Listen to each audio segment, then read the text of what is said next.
back again. Thanks for watching. Been quite a while. It's not because of lack of one. I've had a couple of videos I've really wanted to do and been trying to do. Something in the road crap. And it's one of those things that's big enough there's no way I could really safely get around it.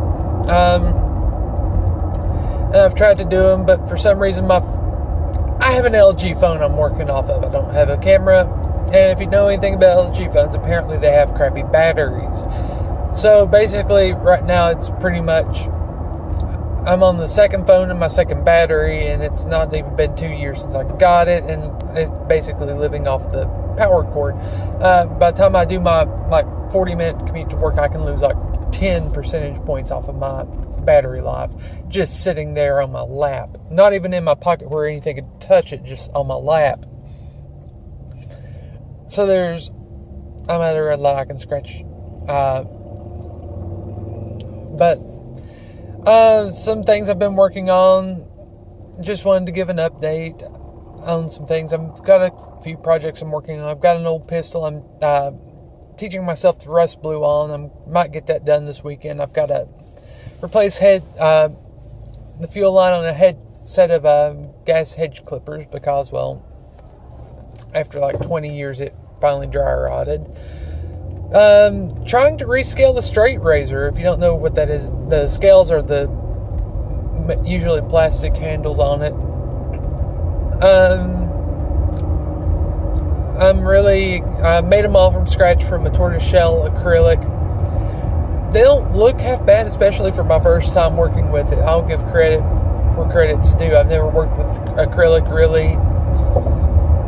Never made scales before, never scaled a razor. So it's a learning process.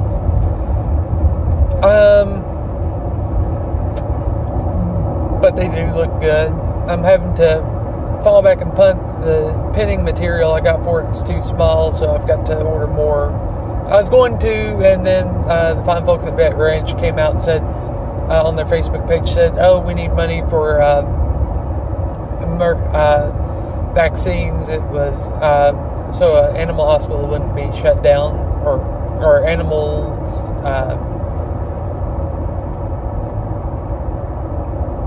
Oh crap! Basically, kind of similar to the Humane Society, and they needed these vaccines to keep pandemics from breaking out and all this stuff. So my money for that went to that instead, and it was a good cause.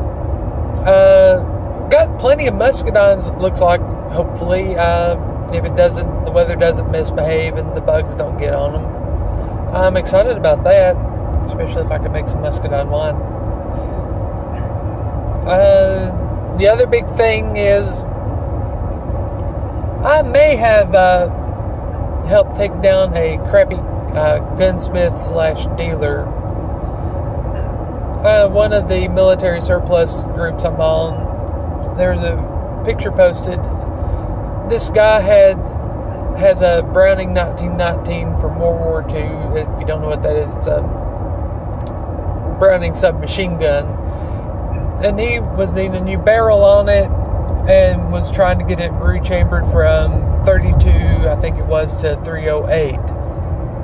Need to remove a stuck casing. And this dealer was going to give him a darn good deal on it, or this gunsmith was going to give him a good deal to rebarrel, rechamber, and everything.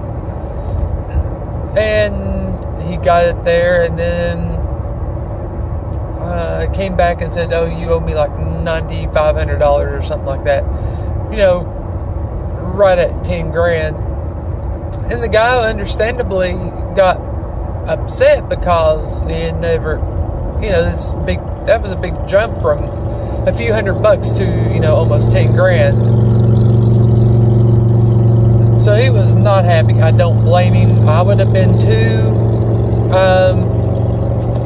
And he started fighting, and the gunsmith said, "Look, you can either pay me, or in 30 days the ATF will send you a letter and it'll be mine. There's nothing you can do about it. You can try to sue, but you'll be out thousands of dollars and owe me, still have to pay me if you want it back," and all this crap. And he wanted said he worked like 50 hours just machining the barrel and everything else. And it just so happens I know a gunsmith who's a guy who's a licensed gunsmith, and he's done the exact same job on the exact same gun at one point in time, because he has all those licenses to do all that stuff.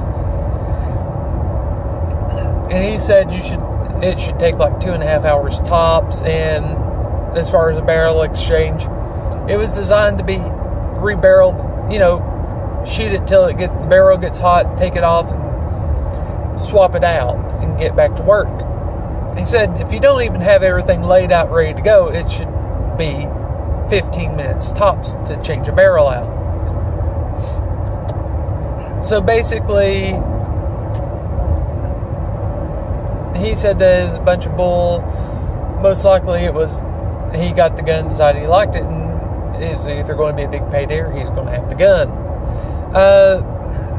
Well, I was not going to get involved because I've been trying not to, but I got to looking, and I've actually found where he had screwed like 3 or 4 other people. Then I saw some videos. He has a YouTube channel he didn't really do much on, but where a gun he was working on just went off. I don't know if it was a negligent discharge, no matter how you put it. And he laughed it off, made a joke about it. It's like, this guy's a quack, but so if I did kind of get involved a little bit. And if you know anything about guns, you've got your builders, and I think they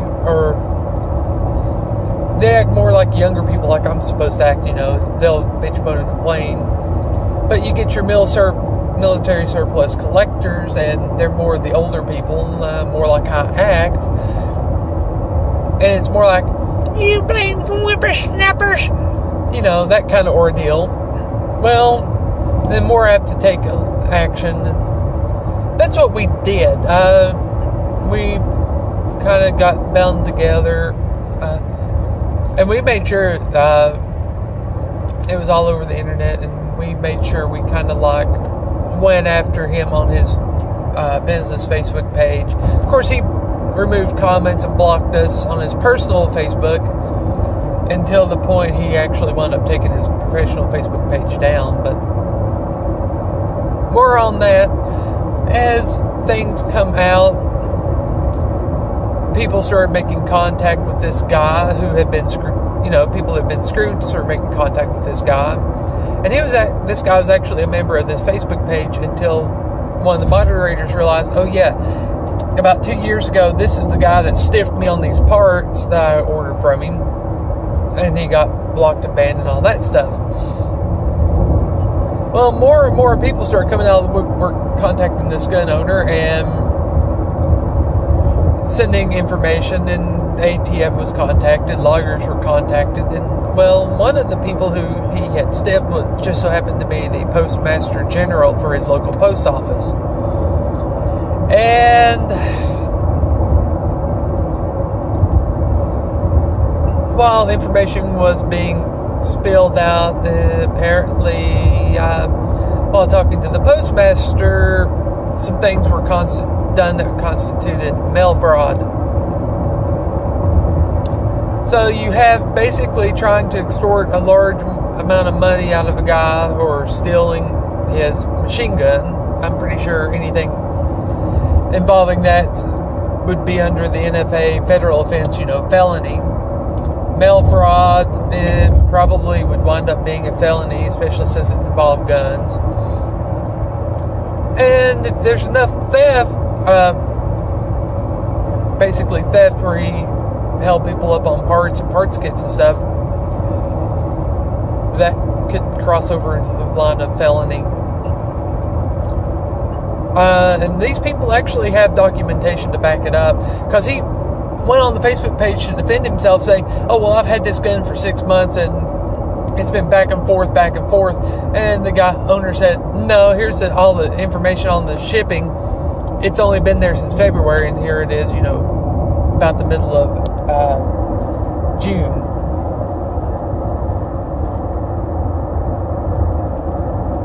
About 2 months. Not the 6 he was claiming. So that kind of was a sticking point. And then he tried to say, well, he wanted such and such a special heavy-duty barrel, blah, blah, blah. That's why it took 50 hours to machine it. It's like, no, even then, it should have only taken about 2.5 hours. So every single thing this guy threw is an excuse why he charged him this huge amount of money got thrown out. And like I said, it came out, people ordered like parts kits when he would sell like 1911 build kits for like right under $500. They would send him the money and never get it, and all of a sudden he quit communicating. I think that's the same with guns. I think there were some issues with that. Like I said, I found like 3 or 4 people he'd done stuff like that to. And apparently there was a whole lot more.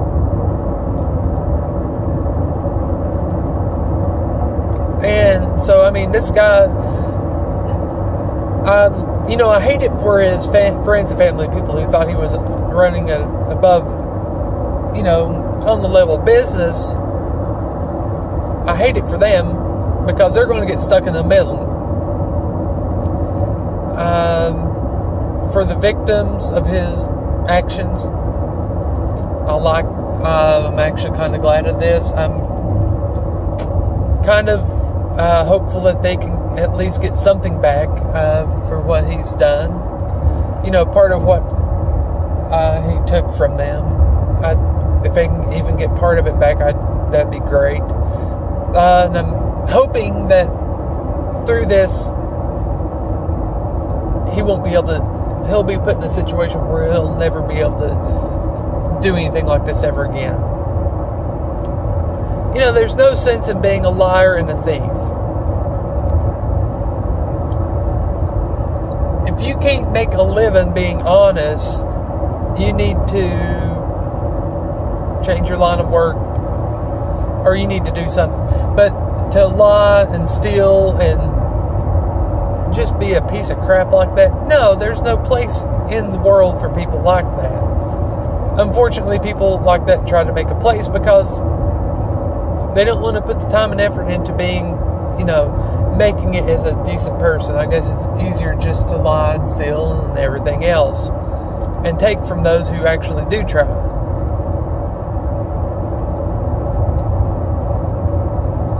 And I'm not going to mention any names because of, I don't know what's going to happen with it, but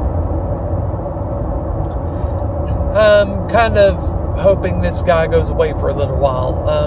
And I'm hoping he is never able to have a FFL again. Matter of fact, for what it's worth, doing something so crappy, I don't even want him to be able to own a gun again. Because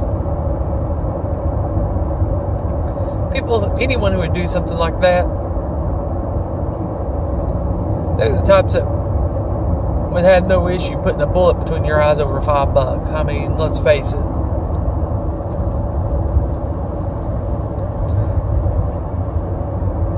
Theft is theft, and anyone who goes around doing it, they're just trash. They have no morals. Yeah, they can try to say they have morals because they wouldn't do this or they wouldn't do that, but at the end of the day, if you'll steal from someone, it's a slippery slope as to how far you'll go. So, try to be a decent person and don't. Is that so hard? I mean, what's so hard about that? Try to be honest. Try to be a decent person. Stop, doing all the crap you shouldn't do. What's so hard? Anyway, I'm going to get off of here, and yes, I kind of got the irony that I'm on my phone right now while driving, but I'm trying not to be too awfully distracted by it. More so, I'm less distracted than the guy I saw reading the newspaper the other morning.